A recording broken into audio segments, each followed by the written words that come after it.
Hello everyone, welcome back to TAF IAS Academy. So இன்னைக்கு news articles discussion start பண்ணிடலாம். First article பாருங்க.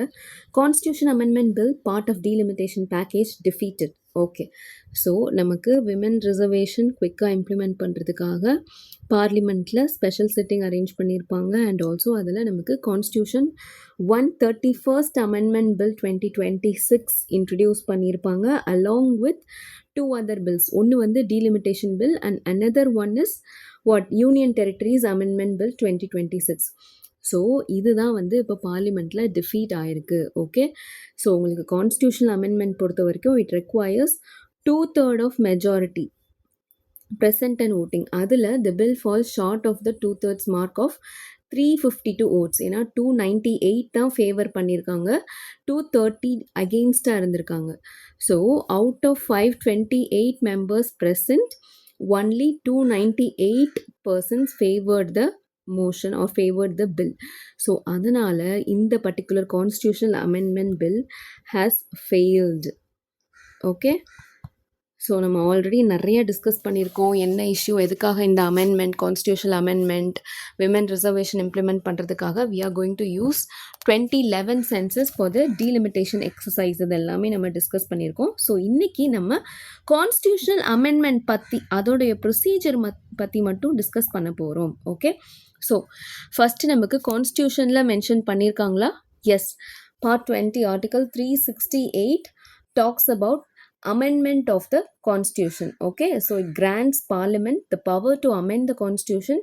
See, இந்த மூணு மட்டும்தான் இங்கே இருக்குது, by way of addition, variation or repeal. Okay, so இந்த முறையில் மட்டும்தான் பார்லிமெண்ட்டுக்கு பவர் இருக்குது to amend the constitution. Okay, addition, variation, repeal. Okay, and அது மட்டும் இல்லாமல் நமக்கு கேசவானந்த பாரதி கேஸ் 1973ல் supreme court basic structure doctrine introduce பண்ணாங்க இல்லையா, அதில் இதையுமே பார்ட் தான். கரெக்டாக parliament can not amend the provisions that form the basic structure of the constitution. Okay, for example secularism, federalism, judicial review, இந்த மாதிரி இருக்கிறது எல்லாமே வந்துட்டு பார்லிமெண்ட் வந்து அமெண்ட் பண்ணிட முடியாது அப்படின்னும் சொல்லியிருக்காங்க. ஓகே, அண்ட் ப்ரொசீஜர் என்ன மாதிரி ப்ரொசீஜர், எப்படி வந்து நம்ம இன்ட்ரடியூஸ் பண்ணுறோம், எப்படி வந்து ஃபர்தராக அமெண்ட்மெண்ட் கொண்டு வரணும்.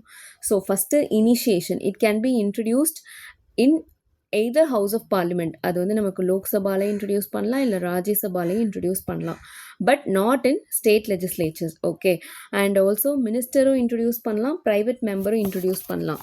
அண்ட் ஃபர்தராக no prior permission from the president is required. Okay, so president கிட்ட ப்ரையர் பெர்மிஷனோடு தான் இந்த பில்லை இன்ட்ரடியூஸ் பண்ணணும் அப்படின்லாம் கிடையாது. Okay, and passage in each house, so it must be passed by a special majority. So நமக்கு இந்த பில் வந்து லோக்சபாவில் ஃபஸ்ட் இன்ட்ரடியூஸ் பண்ணியிருக்காங்களா, அப்போ என்ன ஆகணும், majority that is more than 50%, 2/3 அதுதான். Okay, of the total membership of the house, not less than 2/3 of the members present and voting. So இதுதான் ஸ்பெஷல் மெஜாரிட்டிக்குரிய procedure. Okay, and joint sitting பொறுத்த வரைக்கும் ordinary பில்ஸுக்கு ஜாயின்ட் சிட்டிங் இருக்குது, but there is no provision for a joint sitting if the 2 houses disagree. Okay, so each house must pass it separately. Constitutional amendment பொறுத்த வரைக்கும் உங்களுக்கு joint sitting provision கிடையாது. Okay, so next என்ன ஆகும்னா state ratification. இந்த procedure Federal structure, இப்போ நீங்கள் கொண்டு வரக்கூடிய கான்ஸ்டியூஷனல் அமெண்ட்மெண்ட் வந்து ஃபெட்ரல் ஸ்ட்ரக்சரை வந்து அஃபெக்ட் பண்ண போகுது, இல்லை அதில் எதுவும் சேஞ்சஸ் கொண்டு வர போகுது அப்படின்னா ratification of half of the states by a simple majority, that is important. Okay, so along with நம்ம பார்லிமெண்ட்டில் அந்த 2 ஹவுஸில் பாஸ் பண்ணுறது, ஸ்பெஷல் மெஜாரிட்டியில் பாஸ் பண்ணுறது போக, it must also be ratified by the legislatures of at least half of the states by a simple majority. Okay, so இந்த ஒரு விஷயமும் இருக்குது. ஃபார் எக்ஸாம்பிள் நமக்கு எலெக்ஷன், பிரசிடென்ட்டோட எலெக்ஷனாக இருக்கலாம், இல்லைனா distribution of powers, representation of states and parliament, இந்த விஷயத்துலலாம் நமக்கு ஸ்டேட்டுடைய ராட்டிஃபிகேஷன் அப்படிங்கிறது இம்பார்ட்டண்ட். அண்ட் ஃபைனலாக நமக்கு பிரசிடென்ஷியல் அசென்ட். ஓகே, ஸோ 2 ஹவுஸும் பாஸ் பண்ணதுக்கப்புறம் அண்ட் ஆல்சோ ஸ்டேட் ராட்டிஃபிகேஷன் அங்கே முக்கியம் அப்படின்னா அதுவும் நடந்ததுக்கப்புறம் இந்த பில் வந்து it will go to the president and the president must give assent. Okay, so அவங்க வந்து இந்த விஷயத்தில் வித்ஹோல்டு பண்ணுறதோ இல்லை ரிசர்வ் பண்ணி வைக்கிறதோ இல்லை திருப்பி ரிட்டர்ன் பண்ணுறதோ ஃபார் ரீகன்சிடரேஷன் அப்படிங்கிறது பாசிபிள் கிடையாது. Okay, so this is the amendment procedure with regard to constitutional amendment of the Indian constitution. Okay, so that's all about this one. Next article பார்க்கலாம். SC asks if judges must rise above religious beliefs in matters of conscience. Okay, so இது வந்து நமக்கு உங்களுக்கே தெரியும் 2018 Sabarimala case ஜட்ஜ்மெண்ட்டுக்கு எகெயின்ஸ்டாக நிறைய petitions கோர்ட்டில் file ஆயிருக்கு. அதெல்லாம் இப்போ வந்து ஹியரிங்க்கு வந்திருக்கு சுப்ரீம் கோர்ட்டில். And it is a 9 judge constitutional bench that is hearing the case. Already நம்ம பார்த்துருக்கோம் டைம் அண்ட் அகெயின் இது ரிலேட்டடாக என்னெல்லாம் நமக்கு ஆர்குமெண்ட் வந்து கோர்ட்டில் நடக்குதோ அந்த ஆர்குமெண்ட்ஸ் எல்லாம் நம்ம டைம் அண்ட் அகெயின் நியூஸில் டிஸ்கஸ் பண்ணுவோம். கரெக்டாக? Yes, last time article 25 and 26 and constitutional morality and customary morality இது எல்லாமே வந்து நம்ம பார்த்துருக்கோமா? டிஃப்ரென்ஸ் எதுக்கு வந்து ப்ரிஃபரன்ஸ் கொடுக்கணும் அண்ட் ஆல்சோ இந்த எசென்ஷியல் ரிலீஜியஸ் ப்ராக்டிஸ் அப்படிங்கிறத எப்படி கோர்ட்ஸ் வந்து டிசைட் பண்ணலாம், courts first of all decide பண்ணலாமா, கவர்மெண்ட் சைடு ஆர்குமெண்ட் இது எல்லாமே நம்ம பார்த்துருக்கோம். ஞாபகம் இருக்கா? எஸ், அப்படி தான் இப்போ நமக்கு சுப்ரீம் கோர்ட் வந்து என்ன கேட்டிருக்காங்க அப்படின்னா இந்த case ஹியரிங்கில் if judges must rise above religious beliefs in matter of conscience. So this is a debate of conscience versus religion அப்படின்னு நம்ம சொல்லலாம். Okay, conscience versus religion. Okay, so நமக்கு ஃப்ரீடம் ஆஃப் ரிலீஜன் ஒன்று இருக்குது, ஃப்ரீடம் ஆஃப் கான்சைன்ஸ்னு ஒன்று இருக்குது. Okay, and judges வந்து ஒரு ரிலீஜியஸ் இஷ்யூவை வந்து விசாரிக்கும் போது இந்த கொஸ்டின் வந்து எழுது. Must judges duty to the constitution override their personal religious beliefs when deciding sensitive matters of faith. புரியுதா? ஜட்ஜஸ் வந்து இந்த மாதிரி ஒரு ரிலீஜன் சம்மந்தப்பட்ட ஒரு மதம் சம்மந்தப்பட்ட விஷயத்தில் முடிவு எடுக்கும்போது அவங்களுடைய பர்சனல் ரிலீஜியஸ் பிலீஃபை தாண்டி அவங்க கான்ஸ்டியூஷனை ரீட் பண்ணணுமா அப்படிங்கிறது. எஸ், இந்த இடத்துல தான் நமக்கு ஜஸ்டிஸ் அசனாதுன் அமனுல்லா என்ன சொல்லியிருப்பாங்க அப்படின்னா ரிலீஜன்றது deeply personal.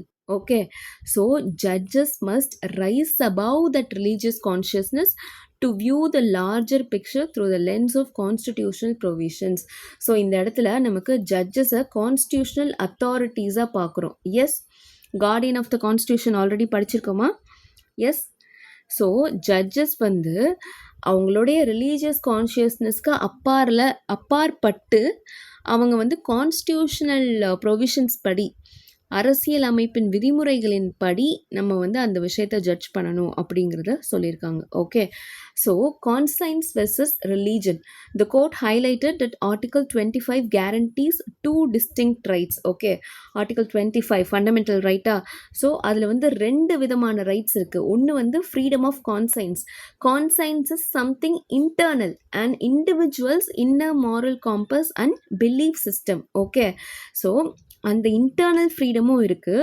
Virus religion, freedom of religion அப்படிங்கிறது it is something external, something that you are going to practice outside. ரைட்டா?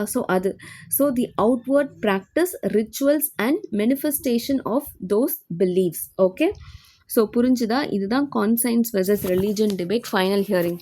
அதாவது இப்போ கடைசியாக நடந்த ஹியரிங்கில் வந்து நடந்திருக்கு. நமக்கு April 21st நெக்ஸ்ட் ஹியரிங் வந்து சொல்லியிருக்காங்க. ஃபர்தராக அதில் என்ன கொஸ்டின் பண்ணுறாங்க அப்படிங்கிறதும் நம்ம பார்க்கலாம். Okay, and also person of a judge நமக்கு ஜூரிஸ்ட் ராஜீவ் தவான் அவங்க என்ன ஆர்கியூ பண்ணியிருப்பாங்க அப்படின்னா judges role cuts across the constitution. அதாவது they cannot be identified with their own religion when adjudicating matters of faith and conscience for the entire nation. புரியுதா? இப்போ வந்து இங்கே மிஸ்டர் ஜஸ்டிஸ் வந்து என்ன ரிலீஜன் பேக்ரவுண்ட்லேருந்து வராங்க அப்படிங்கிறத வந்து நம்ம ஐடென்டிஃபை பண்ணி லைக் அவங்களுடைய ரிலீஜியஸ் பேக்ரவுண்டை ஒரு இஷ்யூவாக எடுத்துகிட்டு வந்து நம்ம வந்து அவங்க வந்து தப்பாக ஜட்ஜ் பண்ணுறாங்க அப்படின்னு சொல்லக்கூடாது அப்படிங்கிறதையும் சொல்லியிருக்காங்க. So uh judges role cuts across the constitution. Okay, while adjudicating matters of faith and conscience for the entire nation. Okay, so இது வந்து நமக்கு இன்னும் டிபேட் கண்டினியூ ஆகிட்டே தான் இருக்க போகுது. அண்ட் ஆல்சோ கோர்ட் வந்து இதையுமே சொல்லியிருக்காங்க, when it is religion do not touch. இதுதான் வந்து கோர்ட்ஸ்க்கு ஆல்ரெடி வந்து சொல்லிக்கிட்டே இருக்கீங்க எப்போ பார்த்தாலும். அதாவது என்ன சொல்கிறோம் நம்ம கவர்மெண்ட் சைடு ஆர்குமெண்ட் என்னவா இருக்குது? மதம் சார்ந்தது இல்லை, ஃபெய்த், கஸ்டம்ஸ் ரிலேட்டட் ப்ராக்டிசஸில் கோர்ட்ஸ் வந்து இன்டர்வீன் ஆகக்கூடாது அப்படிங்கிறது கவர்மெண்ட் சைடு ஆர்குமெண்ட்டாக இருக்கா. அதையே கோர்ட்ஸ் வந்து சொல்லியிருக்காங்க, எடுத்து காட்டியிருக்காங்க, சுட்டி காட்டியிருக்காங்க. when it is religion do not touch. இதுதான் நீங்கள் எப்போ பார்த்தாலும் எங்ககிட்ட சொல்லிகிட்டே இருக்கீங்க. பட் நாங்கள் வந்து கான்ஸ்டியூஷனல் அத்தாரிட்டியாக இருக்கோம் அப்படிங்கிறப்போ we are supposed to examine matters of conscience. Okay, so அதை வந்து நீங்கள் ஸ்ட்ரிக்டாக இது ரிலீஜன் பேஸ்ட் அப்படின்னு சொல்லிட்டு இது பண்ணவும் முடியாது அப்படிங்கிறதையும் பாயிண்ட் அவுட் பண்ணியிருக்காங்க. ஓகே, ஸோ என்ன ஆர்குமெண்ட் புரிஞ்சுதா? Judicial neutrality versus personal faith. So ஒரு ஜட்ஜ் வந்து ஒரு விஷயத்த மதம் ரிலேட்டடாக வெளியே வராங்கன்னா அவங்க ரிலீஜனுக்கு அப்பாற்பட்டு தான் வெளியில், லைக் அவங்க ரிலீஜனை தாண்டி வந்து தான் இந்த விஷயத்தில் முடிவெடுத்து அவங்க வந்து சொல்ல போகிறாங்க. ஓகே, ஸோ அவங்களுடைய பர்சனல் பிலீவ்ஸை தாண்டி வந்து அவங்களுடைய ரிலீஜியஸ் கான்ஷியஸ்னஸை தாண்டி வந்து இந்த விஷயத்தை வந்து பார்க்கணும். அதுதான் to view the larger picture. Okay, so that's all about this one. Next news பாருங்க, PNGRB close to finalising bits for 4 LPG pipelines. Okay, so இது வந்து உங்களுக்கே தெரியும் நமக்கு LPG இஷ்யூ எந்த அளவுக்கு போயிட்டுருக்கு due to the West Asia conflict. Maximum நம்ம LPG இம்போர்ட் எந்த கண்ட்ரிலேருந்து பண்ணிகிட்ருக்கோம் அண்ட் எங்கே இந்த இம்போர்ட் நமக்கு பாதிக்கப்பட்டிருக்கு?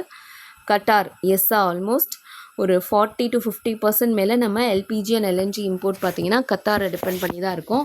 அண்ட் அங்கே நமக்கு major attacks Iran carry out பண்ணியிருக்காங்க. அவங்களுடைய இன்ஃப்ராஸ்ட்ரக்சர் ஃபெசிலிட்டி நிறைய அஃபெக்ட் ஆகிருக்கு.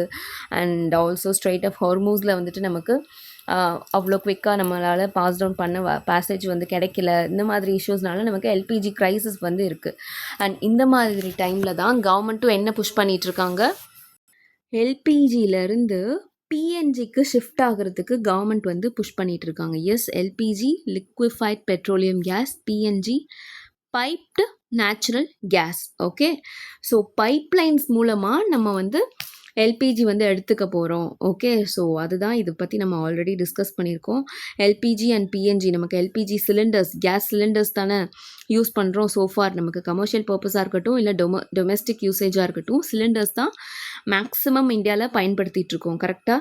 ஸோ அதுலேருந்து ஷிஃப்ட் ஆகிறதுக்கு தான் இப்போ கவர்மெண்ட் வந்து புஷ் பண்ணிகிட்ருக்காங்க. அண்ட் இது ரெண்டுக்கும் என்ன டிஃப்ரென்ஸ் இருக்குது அப்படிங்கிறது ஆல்ரெடி நம்ம பார்த்துருக்கோம். But we will see it again today.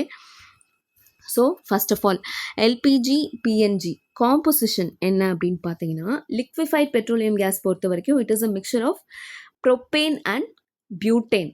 Okay, and PNG பொறுத்த வரைக்கும் it is primarily or majority methane தான் இருக்கும். Okay, so it is piped natural gas. Natural கேஸை டிரெக்டாக பைப்லைன் மூலமாக you are going to get it. Okay, and source பார்த்தீங்கன்னா it is a by product of crude oil refining or natural gas processing. கரெக்டாக நமக்கு LNG supply, crude oil supply affect ஆகிறதுனால தானே இப்போ நமக்கு எல்பிஜி க்ரைசிஸ் ஃபேஸ் பண்ணுறோம். Okay, and இது வந்து it is sourced directly from gas fields or imported as LNG. Okay, and density பொறுத்த வரைக்கும் it is heavier than air, tends to settle on the floor if it leaks. இது வந்து lighter than air, disperses quickly into the atmosphere. Okay, C இதெல்லாம் வந்து நம்ம எல்பிஜிலேருந்து பிஎன்ஜிக்கு shift ஆகிறதுக்கான ஒரு benefit அப்படின்னு கூட நம்ம சொல்லலாம். ஓகே, ஸோ இது வந்து நமக்கு ஹெவியர் தென் ஏர் அப்படிங்கிறப்போ லீக் ஆச்சுன்னா we have to be very careful. And also நமக்கு தெரியும் இது ரெண்டுமே ஓடர்லெஸ் தான். ஓடருக்காக என்ன ஆட் பண்ணுறோம், லைக் ஸ்மெல்லு லீக் ஆகுதுன்றது நமக்கு தெரியவே தெரியாது எல்பிஜி. ஸோ அது தெரிஞ்சுக்கணும் அப்படிங்கிறதுக்காக இன்னொரு காம்பனண்ட் வந்து நம்ம எல்பிஜி சிலிண்டர்ஸில் ஆட் பண்ணுறோம். அது என்ன, கமெண்ட் பண்ணுங்கள். Yes, we have already discussed about that also. Let us see who comments first. Okay, and PNG பொறுத்த வரைக்கும் it is lighter than air, it disperses quickly into the atmosphere. அது வந்து வெளியில் வந்தாலுமே நமக்கு குவிக்காக காற்றோட கலந்துறதுனால இது வந்து அந்தளவுக்கு லீக் ஆனாலும் பாதிப்பை ஏற்படுத்தும் அப்படிங்கிற ஒரு பயம் கிடையாது. Okay, next distribution, it is delivered in cylinders or tankers. கரெக்டாக நம்ம ரோட்ஸில் பார்க்குறோமா? எஸ், பெரிய பெரிய லாரீஸ்லலாம் சிலிண்டர்ஸ் கொண்டு போகாங்க. அதுக்கு அப்புறம் ஃபர்தராக டிஸ்ட்ரிபியூட்டர்ஸ் மூலமாக நமக்கு வீட்டுக்கு வரும். அண்ட் அதர் ஏஜென்ட்ஸ் எப்படி எந்த அளவுக்கு 2 வீலர்ஸில் இல்லை ட்ரை சைக்கிள்ஸில் எடுத்துகிட்டு வருவாங்க பார்த்துருக்கோமா? அதெல்லாம் எவ்வளோ சேஃப்னு நீங்கள் நினைக்கிறீங்க? எஸ், ஸோ அந்த சேஃப்டி ரிலேட்டட் இஷ்யூவும் ஒரு மேஜர் கன்சர்னாக இருக்குது எல்பிஜி நமக்கு அந்த சிலிண்டர் பாட்டில்ஸ் பொறுத்த வரைக்கும். அடுத்து பிஎன்ஜி பொறுத்த வரைக்கும் பார்த்தீங்கன்னா it is delivered via a continuous pipeline network directly to homes. So நமக்கு எப்படி வாட்டர் சப்ளை பைப்லைன் மூலமாக வருது, பைப்ஸ் மூலமாக, அது மாதிரி டிரெக்டாக நமக்கு பைப்ஸ் மூலமாகவே கேஸ் சப்ளையும் வரும். ஓகே, அண்ட் சேஃப்டி பொறுத்த வரைக்கும் it is higher risk due to physical handling of cylinders and floor level accumulation. Yes, எவ்வளோ பயம் இருக்கும் நமக்கு. சிலிண்டர் லீக் ஆகுதான்றத தெரிஞ்சுக்கிறதுல பயம். அது ஒரு இடத்துலேருந்து இன்னொரு இடத்துக்கு கொண்டு போகிறதுக்கு பயமாக இருக்கும். டிரான்ஸ்போர்ட்டேஷன், லாஜிஸ்டிக்ஸ், காஸ்ட் இதெல்லாம் இருக்கா. And also high risk involved in it. நமக்கு டொமெஸ்டிக் லெவலில் ஹேண்டில் பண்ணாலும் சரி, கமர்ஷியல் லெவலில் ஹேண்டில் பண்ணாலும் சரி, ஸ்மால் ஸ்கேல்னாலும் சரி, லார்ஜ் ஸ்கேல்னாலும் சரி, அந்த சிலிண்டர் அப்படிங்கிற எல்பிஜி சிலிண்டர் ஹேண்டில் பண்ணுறது அப்படிங்கிறது இட்ஸ் அ ரிஸ்கி திங் தான். ஓகே, வேறஸ் நீங்கள் பிஎன்ஜி கம்பேர் பண்ணும்போது it is consider generally safer. ஏன்னா நமக்கு அது லீக் ஆனாலும் குயிக்காக காற்றோட கலந்துரும் அப்படிங்கிறப்போ நமக்கு அது சேஃப் தான். ஓகே, ரிஸ்க் வந்து கிடையாது. And also no storage cylinders or involve. நம்ம வந்து அதை வந்து சிலிண்டர்ஸில் ஸ்டோர் பண்ணி வைக்கணும், இல்லை டிரான்ஸ்போர்ட்டேஷன் வந்து பண்ணணும், ஒரு இடத்துலேருந்து இன்னொரு இடத்துக்கு டிரான்ஸ்போர்ட் பண்ணணும், அதை வந்து சேஃபாக கொண்டு போகணும், அந்த மாதிரியான எந்த விதமான சிக்கலுமே கிடையாது. ஓகே, டிரெக்டாக நீங்கள் அந்த பைப்லைன் இன்ஃப்ராஸ்ட்ரக்சர் க்ரியேட் பண்ணிட்டீங்கன்னா எல்லாமே ஈஸி தான். ஸோ காஸ்ட் அண்ட் சப்ளை பொறுத்த வரைக்கும், இதை பொறுத்த வரைக்கும் higher logistical cost, transportation cost இருக்கா பார்த்தோமா. And also it requires manual ordering or replacement. நீங்கள் ஒரு சிலிண்டர் தீர்ந்து போச்சுன்னா நம்ம பார்த்தோமா இப்போ இஷ்யூனால நெக்ஸ்ட் 25 டேஸ்க்கு அப்புறம் தான் அகெயின் வந்து இன்னொரு சிலிண்டர் கிடைக்கும். எஸ், வி ஹாவ் டு வெயிட்ல அந்த மாதிரியெல்லாம் இருக்குது. வேரஸ் பைப்டு நேச்சுரல் கேஸ் பொறுத்த வரைக்கும் இது காஸ்ட்டும் economical and also it ensures 24/7 supply. Okay, so காஸ்ட்டும் நமக்கு ரொம்ப எக்ஸ்பென்சிவ் கிடையாது. அண்ட் ஆல்சோ நம்ம எஃபிஷியண்ட்டாக அதை யூஸும் பண்ண முடியும் ஃபர்தராக. அண்ட் 24/7 சப்ளையும் நம்ம என்ஷூர் பண்ணிக்க முடியும். ஓகே, ஸோ இதெல்லாம் மனசில் வச்சு தான் நம்மளை பிஎன்ஜிக்கு ஷிஃப்ட் ஆகிறதுக்கு கவர்மெண்ட் புஷ் பண்ணுறாங்க. அண்ட் இதற்கான ரெகுலேட்டரி பாடி ஒரு ரெலவெண்ட் ஏஜென்சின்னு பார்த்தீங்கன்னா இந்த பிஎன்ஜிஆர்பி. ஓகே, என்னது? Petroleum and natural gas regulatory board. Petroleum and natural gas regulatory board. Okay, so அவங்க இப்போ பிட்ஸ் வந்து ஃபைனலைஸ் பண்ணியிருக்காங்க ஒரு 4 எல்பிஜி பைப்லைன் லே பண்ணுறதுக்கு. Okay, and what is the major objective? நமக்கு 2030க்குள்ளே இந்த மாதிரி road transportation of bulk LPG இந்த மாதிரி லாரிஸ்லலாம் கொண்டு போகிறோம்ல, இதை வந்து 2030க்குள்ளே இந்த ப்ரொசீஜரை வந்து இந்த ப்ராசஸ் வந்து டூ அவே பண்ணிடணும். அதுக்குள்ளே கம்ப்ளீட்டாக எல்பிஜி சப்ளை பைப்லைன்ஸ் மூலமாக நம்ம அரேஞ்ச் பண்ணிடணும். அதுக்கான இன்ஃப்ராஸ்ட்ரக்சரை க்ரியேட் பண்ணிடணும் அப்படிங்கிறது தான். ஓகே, அண்ட் இந்த 4 எல்பிஜி பைப்லைன்ஸுன்றது உங்களுக்கு எங்கெங்கே அப்படிங்கிறது இங்கே கொடுத்துருக்காங்க. லைக் ஃபர்ஸ்ட் பைப்லைன் பார்த்தீங்கன்னா நமக்கு தெலுங்கானாலேருந்து மகாராஷ்டிரா வரைக்கும், செகண்ட் பார்த்தீங்கன்னா மகாராஷ்டிராலேருந்து கர்நாடகா வரைக்கும், அண்ட் தேர்ட் பார்த்தீங்கன்னா கோவா அண்ட் சத்தீஸ்கர், இந்த மாதிரி நிறைய ரீஜன்ஸ் வந்து கவர் ஆகுது. அண்ட் ஆல்ரெடி நமக்கு வந்து கொச்சி, கன்னியாகுமரி, தூத்துக்குடி பைப்லைன் வந்து லைக் ஆல்ரெடி அதுக்கு வந்து பிட்டிங் முடிஞ்சிருச்சு. அது வந்து ப்ராசஸில் இருக்குது. தட் இஸ் ஆல்மோஸ்ட் ஒரு 425 kilometre pipeline infrastructure that is under construction. Okay, so இந்த மாதிரி பிஎன்ஜிஆர்பி தான் வந்து இந்த இனிஷியேட்டிவ் எடுத்து பண்ணிகிட்ருக்காங்க. Okay, and about பிஎன்ஜிஆர்பி, see, it works under the Ministry of Petroleum and Natural Gas, and it is created by the PNGRB Act of 2006. So it is a statutory body. Okay, what is the core mandate of this regulator? To protect the interest of consumers and entities engaged in specified activities relating to petroleum, petroleum products and natural gas. Okay, and what is the current focus? Overseeing the massive expansion of the national gas grid and achieving the goal of ending bulk LPG road transport by 2030 to enhance safety and reduce emissions. Okay, so பார்த்தோமா 2030க்குள்ளே LPG road டிரான்ஸ்போர்ட்டேஷனை கம்ப்ளீட்டாக முடிச்சிடணும். And also நம்ம சேஃபான PNG வந்து 2 விதத்தில், ஒன்று வந்து நம்ம சேஃப்டிக்கும் எல்பிஜியை விட பிஎன்ஜி தான் பெட்டர், இன்னொன்று எமிஷன்ஸை ரெடியூஸ் பண்ணவும் பிஎன்ஜி தான் பெஸ்ட்டாகவும் இருக்குது. லைக் இந்த கார்பன் ஃபுட் பிரிண்ட் இருக்கு இல்லையா, அந்த எமிஷன்ஸ் ரெடக்ஷன்லையும் இது வந்து கான்ட்ரிபியூட் பண்ணும் பிஎன்ஜி ஷிஃப்ட் ஆகிறதுக்கு. ஓகே, அண்ட் அதுக்கு தான் கவர்மெண்ட் இப்போ ரீசெண்டாக ஒரு 3 months டெட்லைனும் கொடுத்துருந்தாங்களா to shift to PNG. But அதில் எம்எஸ்எம்இஸ்க்கெலாம் எவ்வளோ இஷ்யூஸ் இருக்குது நம்ம ஆல்ரெடி பார்த்துருக்கோம். So this is it. This is all about this news article. நம்ம இது ரிலேட்டடாக நியூஸ் டைம் அண்ட் அகெயின் வந்துட்டே தான் இருக்கும். Of course we will follow up and discuss. Okay, so that's all about it. Next news பாருங்கள், banking FDI for nuclear power projects on cards. Okay, உங்களுக்கே தெரியும் நமக்கு பார்லிமெண்ட் செஷனில் இருந்தப்போ 2025 சாந்தி ஆக்ட் வந்து பாஸ் பண்ணியிருப்பாங்க. எஸ், அந்த சாந்தி ஆக்டில் நமக்கு நியூக்ளியர் செக்டரை ப்ரைவேட் செக்டர்ஸ்க்கு ஓப்பன் பண்ணுறது, அதாவது ப்ரைவேட் ஃபார்ம்ஸும் நியூக்ளியர் பவர் பிளான்ஸ் வந்து ஆப்ரேட் பண்ணுறது, இந்த மாதிரியான விஷயங்களை வந்து அவங்களுக்கு ஓப்பன் அப் பண்ணியிருந்தாங்க. ஸோ அதனுடைய ப்ரொவிஷன்ஸ்லாம் ஆல்ரெடி நம்ம பார்த்துருக்கோம். அதில் என்னென்ன இஷ்யூஸ் இருக்குது இது எல்லாமே நம்ம கவர் பண்ணியிருக்கோம். But now we will see it again in in a minute or two.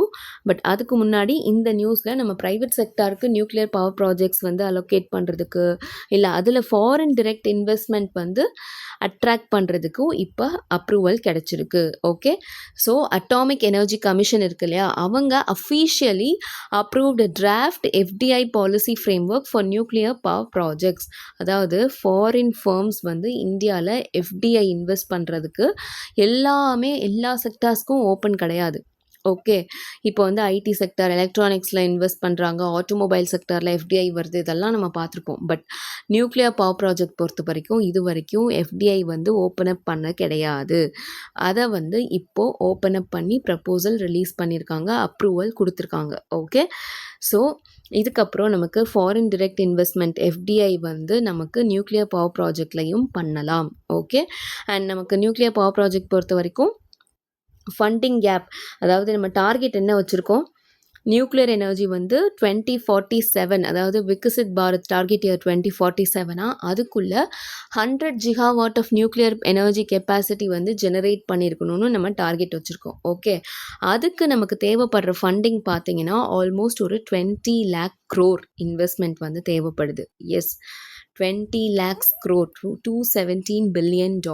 Okay, and இது வந்து நமக்கு எஸ்டிமேட் பார்த்தீங்கன்னா லைக் கிட்டத்தட்ட 1 மெகாவாட்டுக்கு 22 கோடி தேவைப்படுது.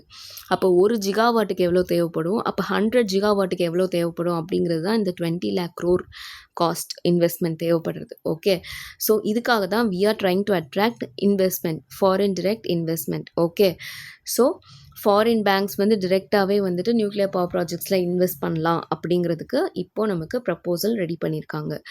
பட் இதில் என்னென்னா நமக்கு it is a strategic control.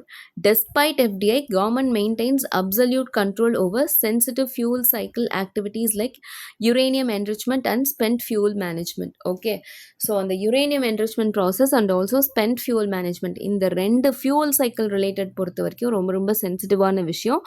It is correlated to national security, our national security. So அந்த விஷயத்தில் கவர்மெண்ட் கையில் தான் அப்சல்யூட் கண்ட்ரோல் இருக்க போகுது.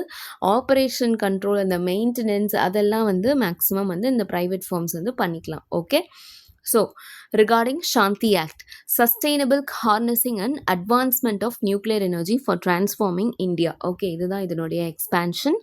அண்ட் இது வந்து அட்டாமிக் எனர்ஜி 1962 அந்த ஆக்டை ரீப்ளேஸ் பண்ணியிருக்கு. And also civil liability for nuclear damage act 2010 அதையும் வந்து ரீப்ளேஸ் பண்ணியிருக்கு. ஏன்னா இந்த ஆக்டில் வந்துட்டு நமக்கு என்ன சொல்லியிருப்பாங்க அப்படின்னா, அப்பார்ட் ஃப்ரம் நமக்கு வந்து இப்போது நியூக்ளியர் பவர் பிளான்ட்னால ஒரு ஆக்சிடெண்ட் ஆயிருக்குன்னு வச்சுக்கோங்களேன், அதுக்கு யார் பொறுப்பு, ஆப்ரேட்டரா, சப்ளையர் ஆஃப் தட் எக்விப்மெண்ட்டா? ஸோ இது வந்து முன்னாடி இந்த civil liability for nuclear damage ஆக்டில் பார்த்தீங்கன்னா 2 பேருமே ரெஸ்பான்சிபிள் அப்படின்னு சொல்லியிருப்பாங்க, அதாவது ஆப்ரேட்டரும் சரி சப்ளையரும் சரி. ஓகே, ஆனால் இப்போ இந்த ஆக்டில் இதை ரிப்பீல் பண்ணிவிட்டு என்ன சொல்கிறாங்க அப்படின்னா சப்ளையர்ஸை விட்டுட்டாங்க. ஓகே, புரியுதா? It removes automatic supplier liability to attract global technology partners. So that நமக்கு இன்வெஸ்ட்மெண்ட் நிறைய அட்ராக்ட் பண்ண முடியும் அப்படிங்கிறதுக்காக சப்ளையர் லைபிலிட்டியை வந்து ரிமூவ் பண்ணியிருக்காங்க. ஆப்ரேட்டர்ஸ்க்கு மட்டும்தான் அந்த லைபிலிட்டின்றது இருக்குது. அண்ட் ஆல்சோ அந்த லைபிலிட்டி ஸ்ட்ரக்சர்லையும் கேப் இருக்குது. தட் இஸ் அந்த டேமேஜோட இதை பொறுத்து நமக்கு அந்த டேமேஜுக்கான காஸ்ட் 100 crore-லேருந்து 3000 crore வரைக்கும் வச்சுருக்காங்க அமௌண்ட். ஓகே, ஸோ இதுதான் சாந்தி ஆக்டில் கொண்டு வந்திருக்கக்கூடிய one of the major provision and also criticised by experts. Okay, and private participation for the first time since independence, private Indian companies can build, own and operate nuclear plants. So ending the monopoly of NPCIL. இது வரைக்கும் NPCIL தான் கம்ப்ளீட்டாக எல்லாமே பார்த்துட்டு இருந்தாங்க nuclear energy பொறுத்த வரைக்கும். Since independence நமக்கு எக்கனாமிக் லிபரலைசேஷன் ரிஃபார்ம்ஸ் 1991 கொண்டு வந்தப்போ கூட இந்த செக்டர் ஓப்பன் அப் ஆகலை. பட் இப்போ நமக்கு சாந்தி ஆக்ட் தான் இதை வந்து ப்ரைவேட் கம்பெனிஸ்க்கு ஓப்பன் அப் பண்ணியிருக்கு. ஓகே, அண்ட் ரெகுலேட்டரி ரிஃபார்ம் பொறுத்த வரைக்கும் grant statutory status to atomic energy regulatory board enhancing its independence. Okay, so atomic energy regulatory board வந்து ஸ்டாட்யூட்டரி ஸ்டேட்டஸ் வந்து கிடைச்சிருக்கு. ஃபர்தராக they can function as an independent body. Okay. And what is the goal? எதுக்காக இந்த provisions இவ்வளோ தூரம் இந்த செக்டரை open up பண்ணி இந்த லைபிலிட்டி இதெல்லாம் வந்து ரிஃபார்ம்ஸ் எல்லாம் கொண்டு வந்து லிபரலைஸ் பண்ணியிருக்காங்க. To scale India's nuclear capacity from 8 gigawatt. அப்ராக்சிமேட்டாக இப்போ நம்ம எவ்வளோ தான் கெப்பாசிட்டி ஜென்ரேட் பண்ணிகிட்ருக்கோம்? 8 ஜிகாவாட் தான். ஓகே. ஸோ ஆல்மோஸ்ட் ஒரு 7.48 அந்த மாதிரி சொல்லலாம். ஓகே.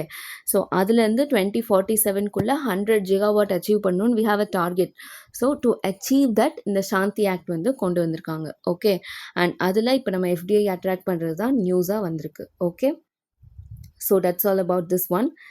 நெக்ஸ்ட் நியூஸ் பாருங்க. Indian refiners set to pay for Iran oil in yuan via ICICI bank. Okay.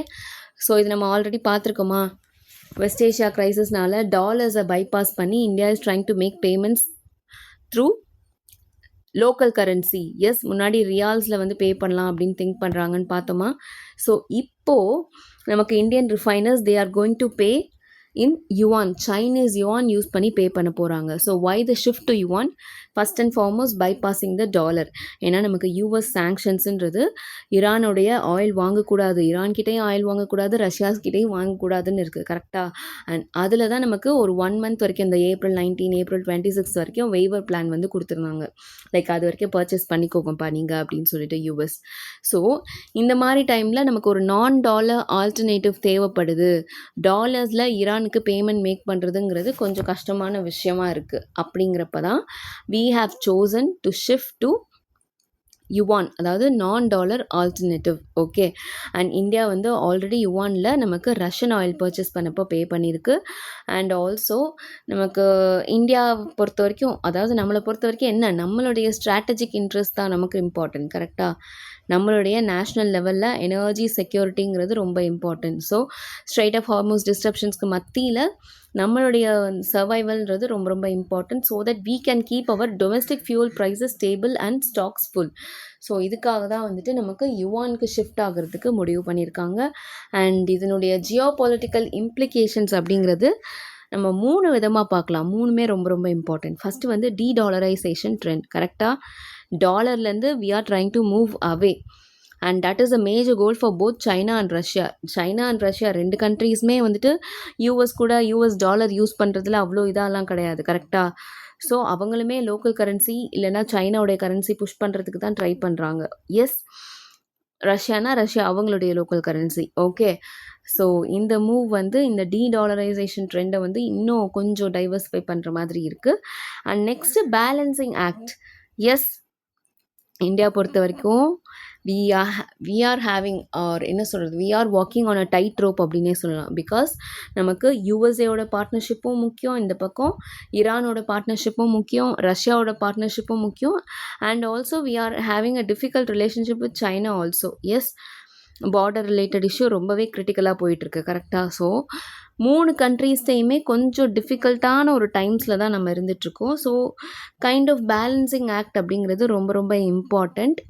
அடுத்து பார்த்திங்கன்னா சைனாவோட இன்ஃப்ளூயன்ஸ். நம்ம யுவான் யூஸ் பண்ணுறோம் அப்படிங்கிறப்போ நம்ம டாலர்லேருந்து ஷிஃப்ட் ஆகுறோம். ஓகே. பட் இந்த பக்கம் யுவானை வளர்த்து விட்றோம்ல. கரெக்டாக? Internationalising the yuan. That is a sensitive point for Indian diplomacy. Okay. So geopolitically நம்ம திங்க் பண்ணோன்னா இவ்வளோ இம்ப்ளிகேஷன்ஸ் இருக்குது. நம்ம ஒரு முடிவு எடுக்கிறோன்னா அதனுடைய இம்பேக்ட் வந்து நம்ம 4 பக்கமும் பார்க்கணுன்றதுக்கு இது ஒரு நல்ல எக்ஸாம்பிள். ஓகே. ஸோ இந்த ஷிஃப்டிங் டு யுவான் அப்படிங்கிறது உங்களுக்கு GS3 எக்கானமினா இந்த geopolitical implications GS2 IR international relations என்ன மாதிரியான இம்ப்ளிகேஷன்ஸ் ஜியோ பொலிட்டிக்கலி இந்த இனிஷியேட்டிவ் ஆர் இந்த move by Indian refiners create பண்ணுது அப்படிங்கிறது. Okay. So that's all about it, and that's all for today. Thank you so much for watching. See you tomorrow.